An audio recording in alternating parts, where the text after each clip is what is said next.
Students, इस video में हम पढ़ रहे हैं रिक्तिकाओं के प्रकार। जो हम रिक्तिकाएं पढ़ रहे थे, वैक्यूल्स पढ़ रहे थे, तो आज हम इस वीडियो में उनके प्रकार के बारे में अध्ययन करेंगे। तो रिक्तिकाओं के अंदर जो संचित पदार्थ होता है या जो जैसा वो कार्य करती है उसके आधार पर हम रिक्तिकाओं को मुख्यतः इसके 4 प्रकार पढ़ते हैं। तो देखो, उसमें पहला हम क्या पढ़ते हैं, तो पहली रिक्तिका जिसको हमारे पौधों के अंदर पाई जाती है, जिसको हम रसधानी भी कहते हैं, इसको हम अंग्रेजी में सेप वैक्यूल भी कहते हैं।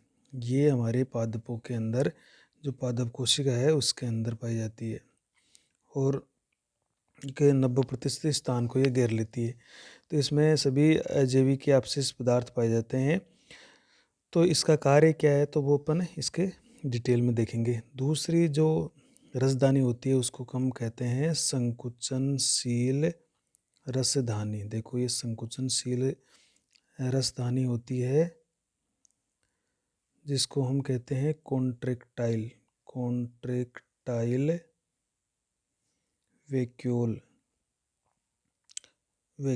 ये देखो, कुछ जो एक कोश के जो सरल जीव होते हैं, सरल जो जलीय जीव होते हैं, सरल जलीय जीव, इसके अंदर जो प्रोटिस्टा आते हैं, प्रोटिस्टा, उसके अंदर ये पाई जाएगी। तो ये संकुचनशील होगी और ये वहाँ पर परासरण का नियमन करेगी। तीसरी जो अपन पढ़ते हैं वो है खाद्य रसधानी, या इसको देखो रिक्तिका भी आप लिख सकते हो। रसधानी, इसको संकुचनशील रिक्तिका या रसधानी भी लिख सकते हैं, इसको खाद्य रसधानी या खाद्य रिक्तिका भी लिख सकते हैं। देखो, खाद्य इसका मतलब है, इसको अंग्रेजी में कहेंगे फूड वैक्यूल। तो ये जो भोजन का पाचन से संबंधित रहेगी। तो ये भी मुख्यतः किसमें पाई जाती है, जो प्रोटिस्ट होते हैं, अमीबा वगैरह, उसके अंदर में पाई जाती है और ये भोजन का पाचन से संबंधित होती है, यानी खाद्य यानी भोजन से संबंधित होती है। और लास्ट अपन पढ़ते हैं जैसे गैस या जिसको वायु रसधानी भी कहते हैं। देखो, तो इसके अंदर इसको हम क्या कहेंगे, गैस या एयर वैक्यूल। तो ये कुछ प्रोकैरियोट के अंदर पाई जाती है। जो प्रोकैरियोट होते हैं केवल उसी के अंदर पाई जाती है, कुछ प्रोकैरियोट के अंदर मिलती है। तो इस तरह से 4 तरह की रसधानियों को अपन पढ़ेंगे। रसधानी जो मुख्य हम रिक्तिका कहते हैं, मुख्य जो हमारी रिक्तिका है वो ये है, जो हमारे पादप कोशिका में पाई जाती है। संकुचनशील रसधानियाँ जो कि सरल जलीय जीवों में पाई जाती हैं, जैसे अमीबा वगैरह, पैरामीशियम जो जल में रहते हैं, तो उनके अंदर ये पाई जाती है। खाद्य रसधानी, ये जो भोजन को पचाने का काम करती है, तो ये कुछ प्रोटिस्ट के अंदर पाई जाती है। और गैस या वायु रिक्तिकाएँ जो कि कुछ प्रोकैरियोट के अंदर पाई जाती है, तो वहाँ पर ये जो गैस या वायु रिक्तिका होती है, ये इसमें जो उपापचयी गैस बनती है वो इसके अंदर स्टोर हो जाती है। तो सबसे पहले अपन पढ़ लेते हैं हमारी रसधानी, जिसको हम सेप वैक्यूल बोलते हैं। देखो, सेप वैक्यूल ये सबसे इम्पोर्टेंट है। तो इसमें देखो क्या होता है कि इसके अंदर इसमें कोशिका रस पाया जाता है, ये हमें पता है। कोशिका रस पाया जाता है और कोशिका रस में क्या होते हैं, सभी अजैविक या जिसको हम कहेंगे अपशिष्ट पदार्थ भरे होते हैं। अपशिष्ट पदार्थ भरे होते हैं।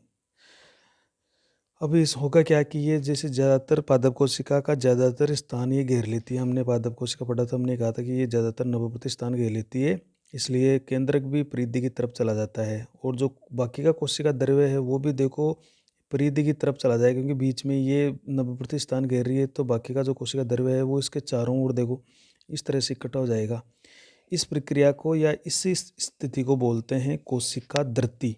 तो देखो, पादप कोशिका के केंद्र में, केंद्र का मतलब बीचों बीच में एक बड़ी रिक्तिका होती है जो इसका 90% स्थान घेर लेती है। किसका? पादप कोशिका का 90% स्थान घेर लेती है। अब इसमें होता क्या है कि जिसके कारण ये बीचों बीच पाई जाती है, तो जिसके कारण संपूर्ण जो जीवद्रव्य है, जीवद्रव्य मतलब केंद्र को सम्मिलित करते हुए जो संपूर्ण जीवद्रव्य है वो परिधीय रूप में इकट्ठा रहता है। ये देखो, ये चारों ओर परिधि की तरफ इकट्ठा हो रहा है, क्योंकि बीच में तो रिक्तिका बन गई, तो ये इसके परिधि की ओर इकट्ठा रहता है पादप कोशिका में। ये जो स्थिति है इसे कोशिका दृति कहते हैं। देखो, एक शब्द है कोशिका दृति, जिसको हम अंग्रेजी में कहते हैं प्रीमोर्डियल अट्रिकल कहते हैं। तो ये जंतु कोशिका में नहीं पाई जाती। ये ऐसी स्थिति है वो कोशिका दृत्य वाली स्थिति जिसमें बीच में केंद्रिका बन गई और उसके कारण से जो जीव द्रव्य है या कोशिका द्रव्य केंद्रक भी उसमें, तो सारा जीव द्रव्य है वो बाहर की तरफ परिधि की तरफ व्यवस्थित हो गया। तो ये स्थिति क्या कहलाएगी? कोशिका दृति। देखो, रस जो दानी होती है पौधों में वो परासरण दाब को बनाए रखती है। परासरण दाब, जिसको अपन ओस्मोटिक प्रेशर कहते हैं, का नियमन करती है। देखो, परासरण दाब, आप ये समझो कि जो दो कोशिकाएं हैं उन दोनों कोशिकाओं में विलायक के अणुओं का स्थानांतरण किस प्रकार से होता है। तो एक निश्चित या एक नॉर्मली रूप से विलायक का स्थानांतरण हो सके तो उस प्रक्रिया के लिए परासरण दाब बहुत जरूरी होता है। तो परासरण दाब के कारण ही समुचित या एक व्यवस्थित या सामान्य रूप से विलायक के अणुओं का स्थानांतरण किया जाता है जितनी आवश्यकता कोशिका को होती है। देखो, ये जो कोशिका रस होता है, कोशिका जो रस होता है जो इसके अंदर भरा हुआ है, वो जब ये प्रारंभ में कोशिका रस से जो प्रारंभ में उदासीन रहता है फिर हल्का अम्लीय व अति परासरी, देखो, हल्का अम्लीय व अति परासरीय हो जाता है। हल्का अम्लीय हो जाता है क्योंकि इसके अंदर कुछ है कार्बनिक अम्ल बन जाते हैं। तो उन कार्बनिक अम्लों के कारण ये हल्का अम्लीय हो जाता है। और अति परासरी का मतलब होता है इसमें बहुत सारे जो खनिज लवण है वो इसके अंदर घुले हुए रहते हैं। तो ये हल्का अम्लीय हो जाता है और अति परासरी भी हो जाता है धीरे धीरे परिपक्व होने पर। देखो, नेक्स्ट देखते हैं अपन, इसमें अपशिष्ट जो पदार्थ होते हैं, अपशिष्ट पदार्थों, या हम कहते हैं कि इसको अपशिष्ट पदार्थों का संग्रहण केंद्र कहेंगे। देखो, संग्रह केंद्र या संग्रहण केंद्र भी कहते हैं। तो अपशिष्ट पदार्थ अगर आपको देखने हैं तो हमें रिक्तिका को देखना पड़ेगा। इसके अंदर देखो, इसके अंदर सबसे सामान्य जो आयन होता है वो K+ होता है।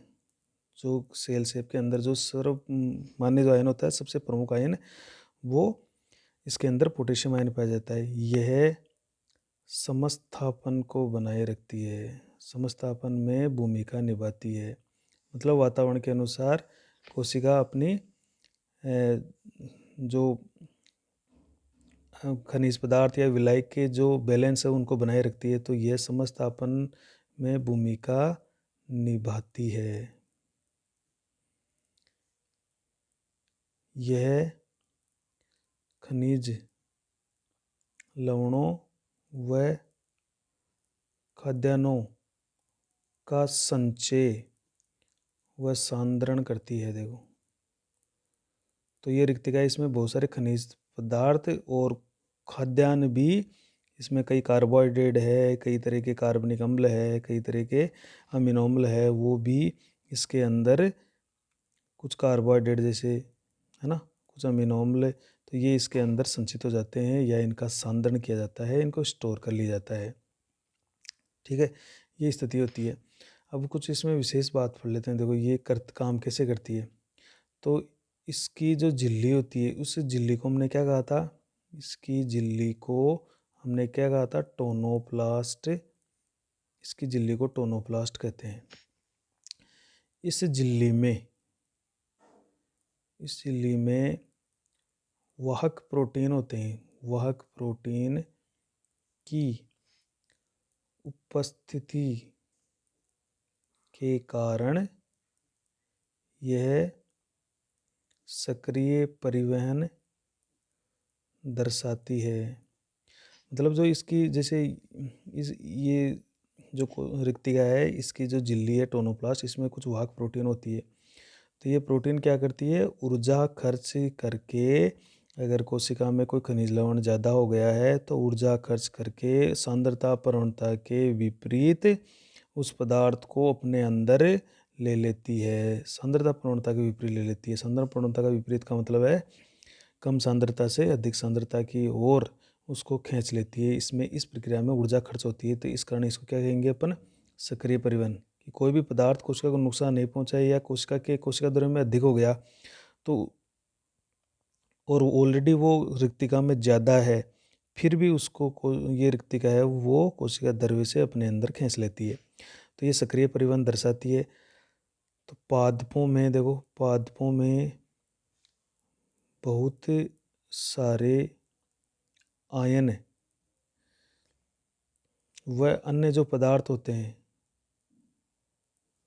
अपनी सांद्रता प्रवणता के विपरीत टोनोप्लास्ट से होकर कोशिका रस में पहुंच जाते हैं। कोशिका रस में पहुंच जाते हैं। ठीक है, तो ये टोनोप्लास्ट से होकर सीधे कोशिका रस में घुस जाएंगे, जिसके कारण कोशिका रस की जो सांद्रता होती है वो हमेशा देखो, सांद्रता कोशिका द्रव्य से काफ़ी अधिक होती है। काफ़ी अधिक होती है। तो होता क्या है कि यदि कोशिका, मान लो ये कोशिका है, यदि कोशिका में कुछ लवण है वो ज़्यादा हो गए कोशिका द्रव्य में, और हमेशा सांद्रता प्रवणता ये होती है कि कोई भी अणु या आयन होता है अपने उच्च सांद्रता से निम्न सांद्रता की ओर गमन करता है। तो यहाँ पर सांद्रता अधिक है, रिक्तिका में भी सांद्रता पहले से अधिक है, तो इसका मतलब है ये अंदर नहीं जाएगा। फिर भी रिक्तिका क्या करती है, ऊर्जा खर्च करके सांद्रता प्रवणता के विपरीत अर्थात कम सांद्रता से अधिक सांद्रता की ओर इन आयनों को खींचकर अपने अंदर समाहित कर लेती है, ताकि ये कोशिका को किसी तरह से हानिकारक प्रभाव नहीं डाले। तो ये इस तरह से काम करती है। देखो इसके अलावा इसमें कुछ इम्पोर्टेंट बात और है। देखो जितनी भी जंतु कोशिका है, जंतु कोशिका में तथा जो पादप की विभिजोतक कोशिकाओं में रिक्तिका, इसको हम क्या कह रहे हैं, रसधानी है ना, रसधानी का अभाव होता है, ये याद रखिएगा। जंतु कोशिका में तो होती नहीं है। और पादप की कौन सी कोशिका में रिक्तिका नहीं पाई जाती, विभजित कोशिका। विभजित कोशिका का मतलब है जो अभी भी बनी है, जिनका परिपक्व नहीं हुआ है। अब इन विभजित कोशिकाओं में फिर धीरे धीरे रिक्तिकाएं बनने लगेगी, और वो रिक्तिकाएं आपस में मिलकर बड़ी रिक्तिका का निर्माण करने लग जाएगी। देखो गन्ने के तने में सुक्रोज होता है। गन्ने के तने व चुकंदर की सेल में जो सुक्रोज होता है, ये सुक्रोज भी कहाँ मिलता है आपको, ये रसधानी में ही पाया जाता है। रसधानी में ही पाया जाता है। तो जब हम उसको रस निकालते हैं तो ये रसधानी से बाहर निकलता है, क्योंकि ये सुक्रोज बहुत ज़्यादा सांद्र होता है। तो यहाँ पर इस सांद्र पदार्थ को रसधानी में ही भरा जाता है। इसके अलावा देखो श्लेष्मा होता है ग्वारपाठे के अंदर। श्लेष्मा जिसको हम क्या कहते हैं, म्यूसिलेज भी कहते हैं, चिकना सा पदार्थ होता है। तो श्लेष्मा चिपचिपे पदार्थ, तो चिपचिपा सा पदार्थ होता है, चिपचिपे पदार्थ के रूप में कहाँ भरा होता है? इस रसधानी यानी रिक्तिका में ही भरा होता है, ये भरा होता है। जैसे हम एक तो प्याज का उदाहरण ले, प्याज के अंदर देखो चिकना सा पदार्थ निकलता है। इसके अलावा जैसे ग्वार पाटा है हमारा, ग्वार पाटा जिसको अपन एलोवेरा कहते हैं, एलोवेरा, तो उसमें क्या होता है कि जो श्लेष्म भरा हुआ है वो भी इन रिक्तिकाओं या रसदानी में ही भरा होता है। इसके अलावा देखो कुछ और उदाहरण देखते हैं। देखो एक इन्यूलिन एक पॉलीसेकेराइड है। इन्यूलिन नामक घुलनशील ये घुला हुआ रहता है बिल्कुल, और पॉलीसेकेराइड है, कार्बोहाइड्रेट है, मतलब क्या है? कार्बोहाइड्रेट है। तो ये जो नमक घुलनशील पॉलीसेकेराइड एक पौधा है डहेलिया के कंद के अंदर पाया जाता है, ये ट्यूबर के अंदर है ना, उसके कंद में, कंद की रिक्तिका में पाया जाता है। देखो उसकी जो रिक्तिका यानी रसदानी होती है उसके अंदर ये पाया जाता है। नेक्स्ट देख लेते हैं अपन। देखो घास के अंदर भी कुछ जो घास होते हैं या जो लेग्यूम पादप होते हैं, लेग्यूम पादप, उनमें भी प्रोटीन से भरी धानियाँ पाई जाती है, प्रोटीन से भरी रिक्तिकाएं पाई जाती है। देखो जैसे घास के अंदर क्या मिलेगी आपको? घास के अंदर जिसको हम कहेंगे एल्यूरोन परत कहेंगे उसमें, घास के अंदर। और लेग्यूम जो होते हैं, जो फलीदार पौधे होते हैं, जैसे मटर है या आपका गंवार है, तो जो फलीदार पौधे होते हैं तो उनके अंदर जैसे लेग्यूम एक सोयाबीन है, सोयाबीन जैसे एग्जाम्पल के तौर पर सोयाबीन है, तो सोयाबीन में सबसे ज़्यादा प्रोटीन होता है, तो सोयाबीन में प्रोटीन युक्त रसधानी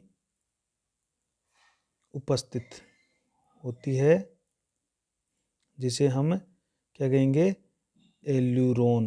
एल्यूरोन दाने कहते हैं। देखो तो सोयाबीन में प्रोटीन खूब होती है, तो वहाँ पर प्रोटीन से भरी हुई रसदानियाँ पाई जाती है, जिससे हम ये प्रोटीन को निकाल लेते हैं, तो उसे एल्यूरोन दाने भी कहते हैं। नेक्स्ट देखो, नेक्स्ट पढ़ते हैं हम कि कुछ रसदानियाँ होती है जो तेल कण युक्त होती है या तेल युक्त होती है, जिसको अपन कहेंगे ऑयली, तेल युक्त होती है।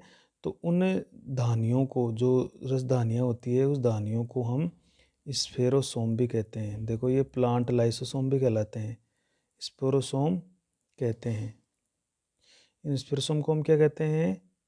प्लांट लाइसोसोम भी कहते हैं। देखो इसके अंदर कुछ एंजाइम भी भरे होते हैं और तेल भी भरा होता है। ये ऑयली होती है धानियाँ, तो जिन धानियों के अंदर है वो ऑयल भरा रहता है, तेल, और साथ साथ कुछ एंजाइम भी भरे रहते हैं, तो उन्हें स्पेरोसोम कहते हैं। इनको प्लांट लाइसोसोम भी कहते हैं। अब दूसरी पढ़ लेते हैं। देखो संकुचनशील रसधानी, ये दूसरी पढ़ लेते हैं। ये देखो ये किसमें पाई जाएगी? ये सरल और जो स्वच्छ जलीय जीव, साफ पानी, मीठे पानी में स्वच्छ जलीय जीव, जैसे अमीबा है, मान लीजिए आपका पैरामीशियम है, पैरामीशियम में पाई जाती है ये। और ये इसमें ये क्या करती है? यह जो इनके शरीर में जो अतिरिक्त जल भर जाता है, अतिरिक्त जल को बाहर निकालती है, बाहर निकालने का कार्य करती है, ताकि इनकी कोशिका है वो फटे नहीं, वरना कोशिका फट भी सकती है। यह देखो अमीबा में परासरण का नियमन करती है। अगर ये नहीं होगी ना तो अमीबा है वो फट जाएगा। जबकि ये क्या करती है? अतिरिक्त जल जैसे अमीबा में चाहता है उसको बाहर निकालने का कार्य करती है। तो ये अमीबा में परासरण नियमन यानी अमीबा को फटने से रोकती है, निश्चित मात्रा में पानी को अंदर रहने देती है, बाकी को बाहर निकाल देती है। तो वह उसमें जो अपशिष्ट पदार्थ बनते हैं उसके उत्सर्जन का भी कार्य करती है। तो ये एक इम्पोर्टेंट है कि संकुचनशील रसदानी वो छोटे जीवों में पाई जाती है। देखो, यदि एक स्थिति है कि जब हम अमीबा को स्वच्छ जल से अगर हम समुद्री जल में रखें तो क्या होगा, तो ये जो रिक्तिका है वो गायब हो जाती है,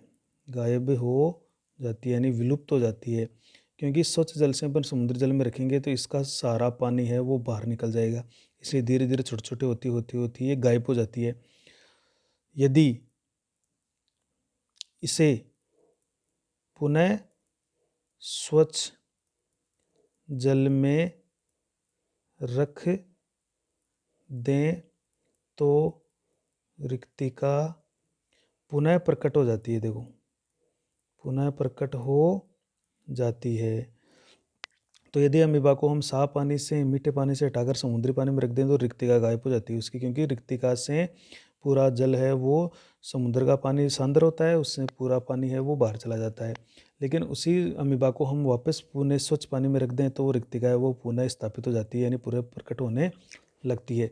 तो ऐसा ये हमारी संकुचनशील रसदानी जो कि छोटे जीवों में पाई जाती है। तीसरा देखते हैं, देखो, खाद्य रसदानी, इसको अपन क्या कहते हैं, फूड वैक्यूल के भी कहते हैं। देखो, ये रसदानी है, ये खाद्य पदार्थों को पचाने में सहायक है। देखो, पचाने में सहायक है, ठीक है। तो ये रसदानी क्या करती है, ये भोजन को पचाने में सहायक है। और इसमें जैसे ये कहाँ पाई जाती है, जैसे ये अनेक जो प्रोटिस्ट होते हैं, प्रोटिस्ट जीवों में पाई जाती है। बस ये है कि ये भोजन जो खाद्य पदार्थ आते हैं उनके शरीर में उसको पचाने में मदद करते हैं, क्योंकि इसमें कुछ पाचक एंजाइम भरे होते हैं। और ये जो प्रोटिस्ट जीव है जैसे अमीबा वगैरह उसके अंदर ये पाई जाती है, जैसे अमीबा वगैरह के अंदर ये आपको मिल जाएगी। तो इसका मुख्य काम है भोजन को पचाने का काम, ठीक है। जैसे ही कोई अमीबा है वो भोजन को ग्रहण करता है, चाहे वो पिनोसाइटोसिस हो चाहे वो फेगोसाइटोसिस हो, तो फिर ये प्राथमिक लाइसोसोम के साथ जुड़कर एक खाद्य रिक्तिका बना लेती है और उसमें भोजन का पाचन कर लेती है। और चौथी पढ़ लेते हैं, देखो, गैस वैक्यूल जिसको अपन बोल रहे हैं, या एयर वैक्यूल। तो ये देखो, ये केवल कुछ प्रोकैरियोट सेल में पाई जाती है। इस एग्जाम्पल है BGA, वह कुछ जो नीलहरी शैवाल जिसको इसके अंदर ये पाई जाएगी, आपकी मुख्य रूप से इन्हीं में मिलेगी, क्योंकि ये शैवाल है, प्रोकैरियोट है BGA, तो उसके अंदर आपको मिल जाएगी। इनमें देखो कुछ उपापचयी गैसें पाई जाती है जो इसको उत्प्लावनता भी दे सकती है, इसको तैरने में भी मदद कर सकती है, ये उत्प्लावनता की भी दे सकती है। तो ये अपने 4 तरह की यानी गैस वैक्यूल पाई जाती है केवल प्रोकैरियोट के अंदर, जिससे बीजीए को हम क्या कहते हैं, नील हरित शैवाल। इसको वैसे साइनोबैक्टीरिया भी कहते हैं, लेकिन आप याद रखिएगा बीजीए नील हरित शैवाल, इसमें उपापचयी गैसें भरी हुई होती है। अब अपन पढ़ते हैं रिक्तिका के कार्य पढ़ लेते हैं। देखो, तो इसमें फर्स्ट कार्य पढ़ते हैं। देखो, सबसे इम्पोर्टेंट कार्य इसका है परासरण दाब का नियमन। परासरण दाब का मतलब आपको बता दिया कि कोशिका, जैसे ये कोशिका है, ये बाहरी विलयन है, तो इसमें विलायक कितना आना है बाहर, कितना जाना है, ये कौन निर्धारित करेगा, परासरण दाब। तो इससे कोशिका की वो फटती नहीं है, निश्चित आकृति बनी रहती है। तो ये बहुत महत्वपूर्ण भूमिका निभाती है। रिक्तिका कोशिका को फटने से बचाती है। दूसरा काम क्या हो जाएगा इसका, देखो, खाद्य पदार्थ या जो खनिज लवण होते हैं, खनिज लवणों का संचय भी किया जाता है, व उनका सांद्रण भी किया जाता है, सांद्रण करना, ताकि कोशिका को जब कोई हानि नहीं उठानी पड़े। देखो, अब यह जो अपशिष्ट पदार्थ होते हैं ना कोशिका में, उन अपशिष्ट पदार्थों का संचय करके सेल को उनके हानिकारक प्रभाव से बचाती है। हानिकारक प्रभावों से बचाती है। ये भी इसका मुख्य कार्य है कि जो अपशिष्ट पदार्थ होते हैं उन पदार्थों का ये संचय कर लेती है, उसको इकट्ठा कर लेती है एक जगह, और उनको उनके जो हानिकारक प्रभाव, क्योंकि अपशिष्ट पदार्थ तो हानिकारक होते हैं, तो उससे कोशिका को कोई हानि नहीं हो, तो उसके लिए इसका बचाव करती है। हमने ये भी कहा था, देखो, फलों, कुछ फल होते हैं, वह पुष्प जो होते हैं, उन पुष्पों में कलर होता है, में जो आकर्षक रंग पाए जाते हैं, आकर्षक रंग का पाया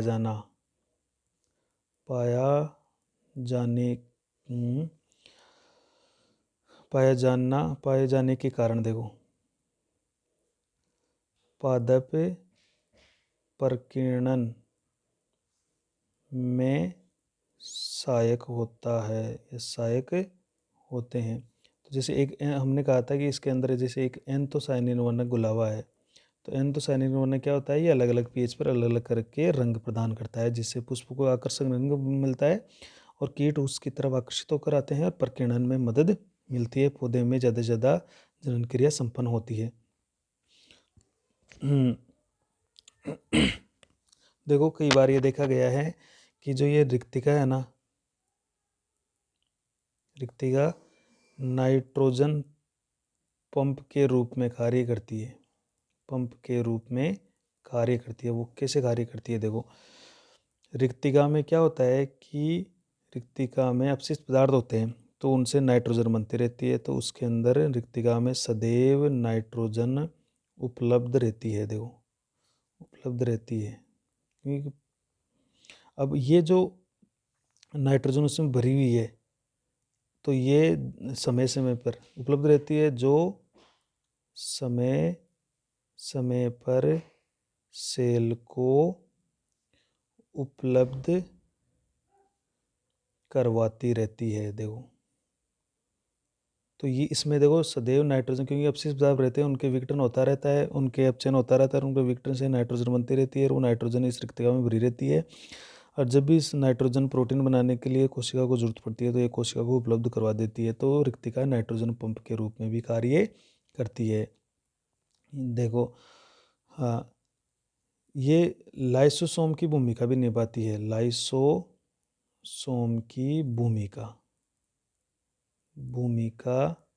के रूप में, देखो, ये जो आपकी रिक्तिका है, ये लाइसोसोम की भूमिका भी निभाती है। जैसे एक पौधा है हीविया ब्रांसिलियंसिस, ये जो रबड़ प्राप्त होता है इससे, ब्रांसिलियंसिस, तथा एक कुल है पेपरवेरेसी है ना, तो उसके कुल के जो पादप होते हैं, उन पादपों के जो लेटेक्स होता है, उस लेटेक्स में छोटी छोटी रिक्तिकाएं होती है, छोटी रिक्तिकाएं पाई जाती है। इन रिक्तिकाओं में क्या होता है, जिनमें अनेक पाचक एंजाइम भरे होते हैं, तो जो ये पचाने का काम भी करते हैं। तो ये जो पाचन का काम है वो भी ये कर सकती है रिक्तिका। जैसे एक उदाहरण दिया आपको, हीविया ब्रांसिलियंसिस और पिपरवेरेसी कुल के पादपों में ये ऐसा पाया जाता है। इसका नेक्स्ट इम्पोर्टेंट काम देखो, समस्थापन होम्योस्टेटिस का कार्य भी ये करती है।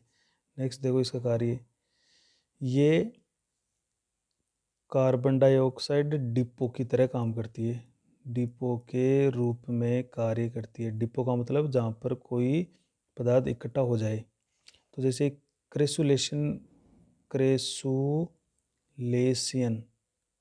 जो ग्वारपाठे या मांसल जो पौधे होते हैं, ग्वारपाठे जैसे पौधे हों, तो क्रेसुलेशियन जो पादप होते हैं उन पादपों में रात्रि के समय क्या होता है, कार्बन जो डाइऑक्साइड होती है, रात्रि के समय जो कार्बन डाइऑक्साइड होती है वो कार्बनिक अम्ल बनाती है।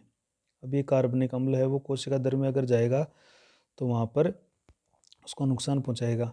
तो ये क्या होती है, ये कार्बनिक अम्ल बनाती है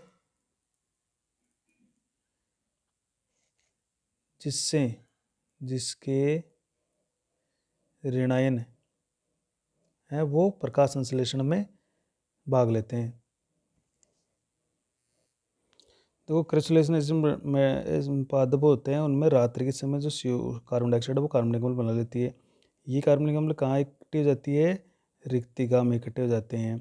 और फिर ये रिक्तिका है वो CO2 जो डिपो की तरह काम करती है। CO2 डिपो की तरह कार्य करती है। और फिर यहाँ ये जब CO2 देती है तो फिर वहाँ पर भोजन का निर्माण होता है। तो एक तरह से अपन कहें कि ये कार्बन डाइऑक्साइड को इकट्ठा करने का काम कर रही है।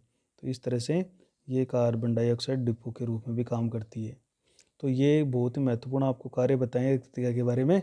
और इसी के साथ हमारा जो रिक्तिका वाला जो टॉपिक है वो पूरा हो जाता है। और नेक्स्ट अपने जो कुछ सूक्ष्म काय पढ़े थे, परोक्सोम ग्लाइकोसोम, उसके बारे में हम अध्ययन करेंगे।